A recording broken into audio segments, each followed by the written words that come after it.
Evening friends, praise the Lord. Today I would like to speak about dispensation and will of God. What is dispensation? We already explained in first book 1. So what is dispensation? Dispensation means relief from the curse or punishment. How we relieved from the curse? ఎలా మనం relief చేయబడుతున్నాము? By Jesus crucifixion. So here he used different patriarchs to lead forefathers. He could command it. God could command it individual person by giving the different commandments to each and every individual person. కదా ఇది మనం చెప్పుకున్నాము. ఒక individual పర్సన్ని select చేసుకొని వారికి specific will ఇచ్చేవాళ్ళు. ఆ విల్ వాళ్ళతోనే అంతమైపోతుంది. వారు మరణిస్తే వారితోనే ఆ విల్ అనేది కంప్లీట్ అయిపోతుంది. సో అది specific will for particular person అన్నమాట. సో మనం చూసాము ఆడమ్కి ఏమి ఇచ్చారు, ఏమి కమాండ్మెంట్ ఇచ్చారు ఆడమ్ అండ్ ఈవ్కి, అండ్ ఇంకా నోవాకి, అండ్ ఇంకా అబ్రహాంకి మనం లాస్ట్ బుక్స్లో చూసాం కదా. So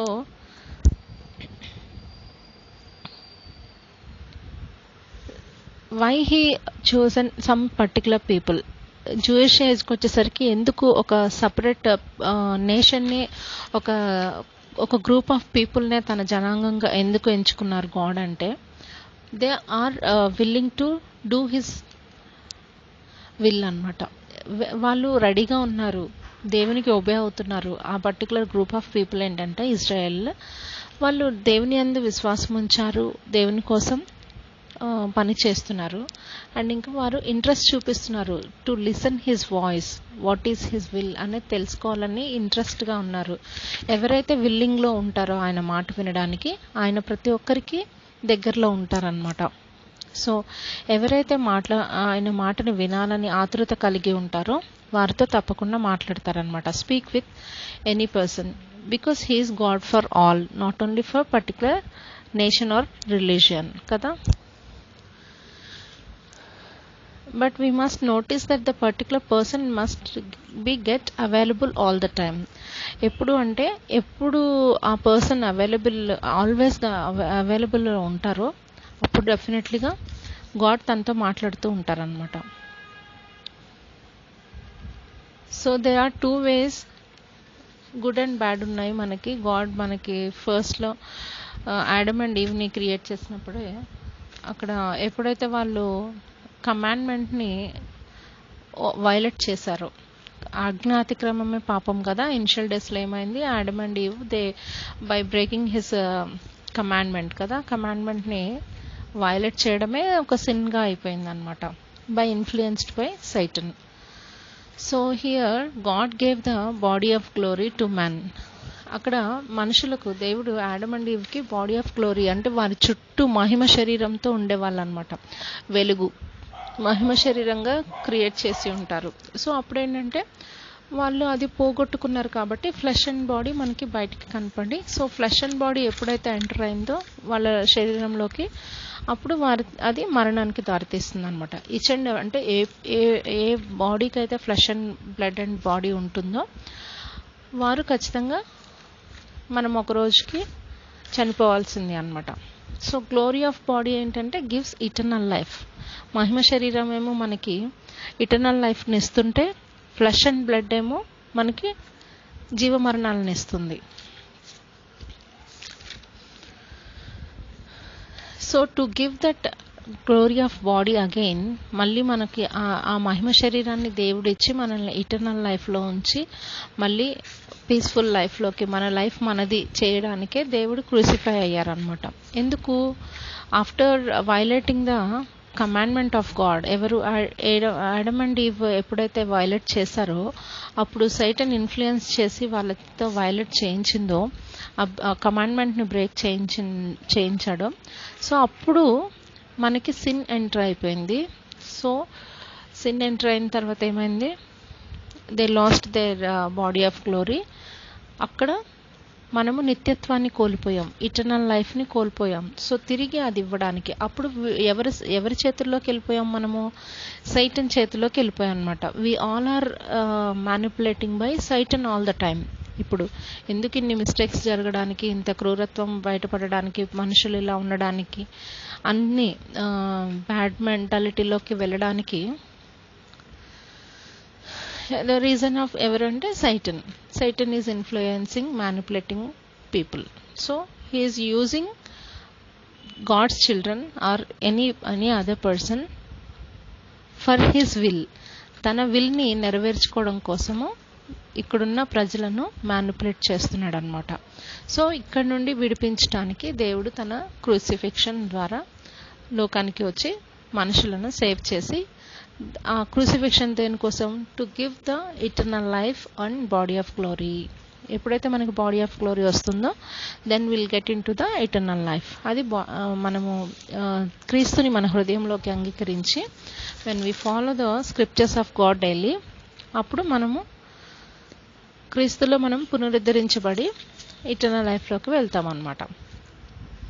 coming to the point 1, in second generation in Jewish age he selected group of people. ఎందుకు అనేది ఇప్పుడు చెప్పుకున్నాం కదా, ఎందుకు పర్టికులర్ పర్సన్ అంటే they are always willing to do his will. వాళ్ళు ఎప్పుడు దేవునికి దగ్గరగా బ్రతుకుతారు, వాళ్ళు చూస్తారు. ఇప్పుడు వాళ్ళు మనకి స్పెసిమెన్గా ఉన్నారు. ఇప్పుడు ఏదైతే ఇజ్రాయెల్ని ఒక గ్రూప్ ఆఫ్ పీపుల్గా ఎందుకు తీసుకున్నారంటే వాళ్ళు ఒక సాదృశ్యంగా ఉన్నారు లోకానికి. ఎట్లా అంటే స్పెసిమెన్ అంటే ఏంటంటే మాదిరికరంగా, వాళ్ళు ఏది జరిగినా కానీ దేవుడు వాళ్ళని ఎట్లా ఆశీర్వదిస్తున్నారు, భూమి మీద వాళ్ళు ఎలా ఉంటున్నారు, వాళ్ళని చూసి జెంటైల్స్ మారుతారనమాట. వాళ్ళకి దేవుడు చేసే అద్భుత కార్యాలు, వాళ్ళ జ్ఞానమును చూసి, వాళ్ళు ప్రోగ్రెషన్ చూసి, ఇంకా వాళ్ళు ఆశీర్వదించబడటాన్ని చూసి జెంటైల్స్ కూడా అవును వీళ్ళ దేవుడు గొప్పవాడు అని ఒక మాదిరికరంగా ఉండడానికి ఒక గ్రూప్ ఆఫ్ పీపుల్ని సెలెక్ట్ చేశారనమాట.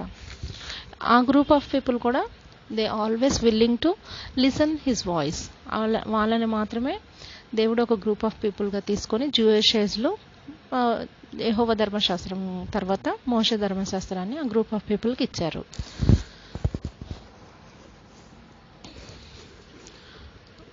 సో ఆఫ్టర్ దట్ అప్పుడు ధర్మశాస్త్రాన్ని ఫుల్ఫిల్ చేయడానికి ఆయన జూయిష్ ఏజ్లో రోమన్ కల్చర్లో గాడ్ మనకి Jesus Christ came in to the world కదా, భూమి మీదకి వచ్చారు, ఎర్త్ మీదకి. సో ఆఫ్టర్ హిజ్ క్రూసిఫిక్షన్ ఈ ఏదైతే న్యూ టెస్టిమెంట్ ఉందో ఇట్ బికేమ్ ఇంటర్నేషనల్.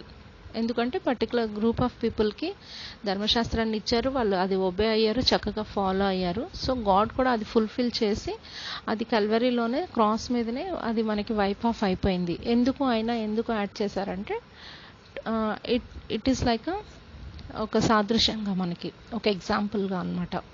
అది చూసి మనము ఫ్యూచర్లో ఎలా ఉండాలి అనేది నేర్చుకోవడం కోసమని ఆయన యాడ్ చేసి ఉన్నారు. So after his crucifixion new testament Jesus history ఏదైతే ఉన్నదో, ఆయన క్రూసిఫిక్షన్, ఆయన త్యాగము, ఆయన ప్రేమ, ఆయన ఇటర్నల్ పర్పస్ ఏంటి అనేది మనకి తెలుస్తుంది కదా. ఆయన పర్పస్ ఏంటి, అసలు ఎర్త్ మీదకి వచ్చిన పర్పస్ ఏంటి, ఆయన క్రూసిఫిక్షన్ ద్వారా బయలుపరచబడింది. So now the New Testament become the international. God's word is international అన్నమాట. ఇప్పుడు దోస్ హూ లివ్ ఇన్ ఎక్కడున్నా కానీ, ఫారెస్ట్లో ఉన్నా కానీ, ఐలాండ్లో ఉన్నా కానీ, ఎక్కడున్నా కానీ ఈ దేవుని సత్య సువార్త అనేది మంచిగా స్ప్రెడ్ అవుతుంది. సో ప్రతి ఒక్కరికి తెలుస్తుంది అనమాట ఆయన విల్ ఏంటి, ఆయన ఎందుకు వచ్చారు, ఇటర్నల్ పర్పస్ ఏంటి, ఆయన క్రూసిఫిక్షన్ ఏంటి అనేది అందరికీ స్ప్రెడ్ అవుతుంది. Those who obey his commandments, those who listen his voice, they are his people. ఎవరైతే ఆయన కమాండ్మెంట్స్కి ఒబే అయ్యి ఆయన మాటను వింటారో వారు ఆయన జనాంగంగా, ఆయన ప్రజలుగా ఎంచబడతారనమాట. సో ఇటర్నల్ పర్పస్ మనము బుక్ 4లో కూడా ఒక ఇటర్నల్ పర్పస్ని మనం మిస్ చేసి ఉన్నాము. అది మనం చూసాం కదా, ప్రీ ఎగ్జిస్టెన్స్ అంటే ఏంటి, the true nature, God's true nature ఏంటి, ఇటర్నల్ పర్పస్ గురించి మిస్ చేసాము. సో ఇటర్నల్ పర్పస్ ఎందుకు అంటే ఆయన వచ్చినది to reconstruct or rebuild the lost relationship between we lost the. ఎప్పుడైతే ఆడమ్ అండ్ ఈవ్ వైలేట్ చేశారో అక్కడ మనకి నిత్య నిబంధన దూరం అయిపోయింది. మన relationship between God and human మనకి దూరం అయిపోయింది అనమాట. ఇద్దరికి ఉన్న బాండ్ కొంచెం గ్యాప్ వచ్చింది. So to reconstruct or rebuild the loss of relationship between the man and God sent his son Jesus Christ into the world through his crucifixion. By his crucifixion our sins are wiped off in the Calvary, and afterwards we receive the authority over the enemy to defeat the enemy by his crucifixion. So ఇది eternal purpose అన్నమాట.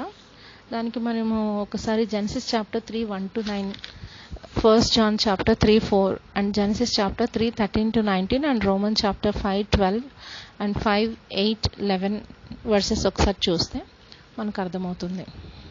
And Hebrew chapter 10:3-4 versus కూడా ఒకసారి చూడండి. Thank you.